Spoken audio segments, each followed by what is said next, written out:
আজকে কাতলা মাছের ঝোল করবো আলু দিয়ে।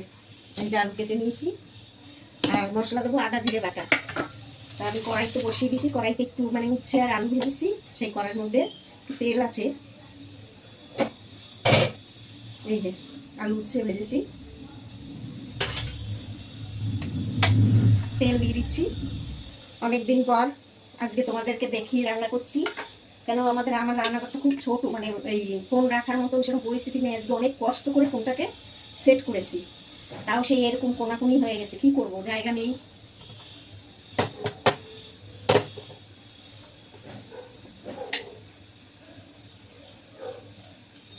মেন হয়েছে আমার রান্নাটা দেখাবো এই কথা, তাই তো? আমাকে অত দেখানো নিয়ে কথা না, আমার রান্নাটা ভালোভাবে মানে দেখতে পারলেই হলো।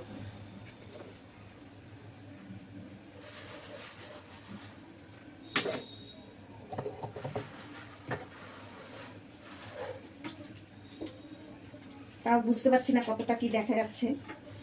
এটা রান্নার শেষে বোঝা যাবে যে বন্ধুরা দেখতে পাচ্ছে কিনা। তো মাছটা দিয়ে দিই।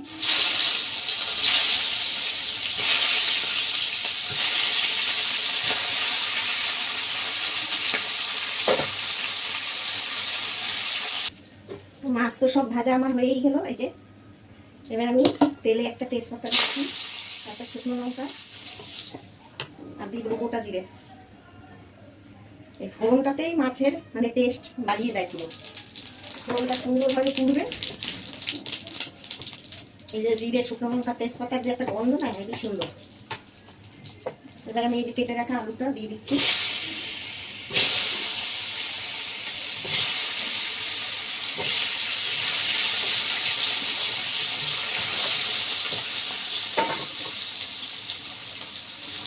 একটু ঢেকে ঢেকে আলুটাকে ভাজবো।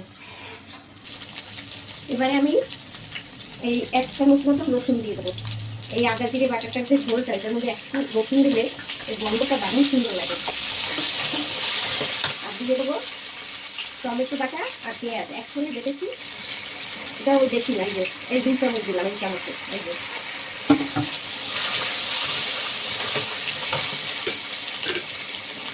আর এই হলো আদা জিরে বাটা, এটা 1 চামচ আর অল্প একটু দিয়ে দিলাম। আর দিয়ে দেবো হলো কাঁচা লঙ্কা বাটা। ঝাল আপনারা যে যেমন খান তেমন দেবেন, আমি একটু ঝাল খাই তো একটু বেশি করে দিলাম।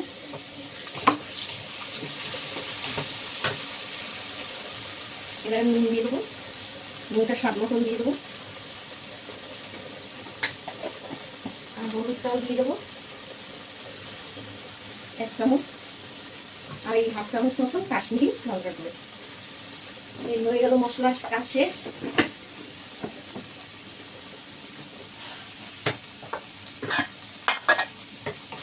আর যেহেতু আমি মাছ ভেজেছিলাম সেই তেলটা ছিল, আর অল্প একটু তেল আমি দিয়ে দেবো এর সাথে।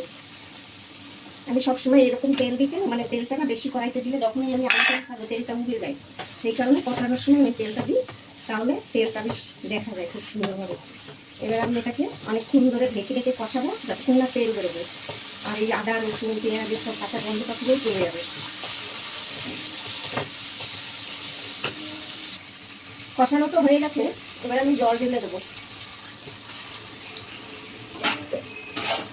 একটু ঝোল রাখবো, সে কারণে একটু বেশি করে জল দিলাম, একটু আলুটা সিদ্ধ হবে।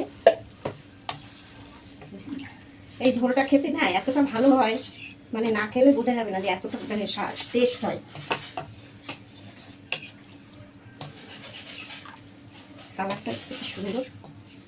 এবার এটা ফুটবে ভালো করে, আলুটা যখন সিদ্ধ হয়ে আসবে মোটামুটি, তখন আমি মাছটাকে দেবো।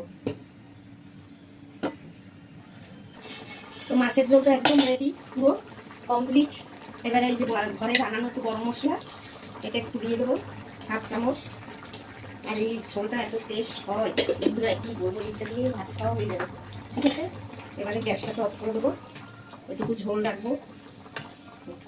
আর কেমন হলো জানাবে কমেন্ট করে। ঠিক আছে, সবাই ভালো থাকবে, সুস্থ থাকবে, আবার দেখা হবে। টাটা।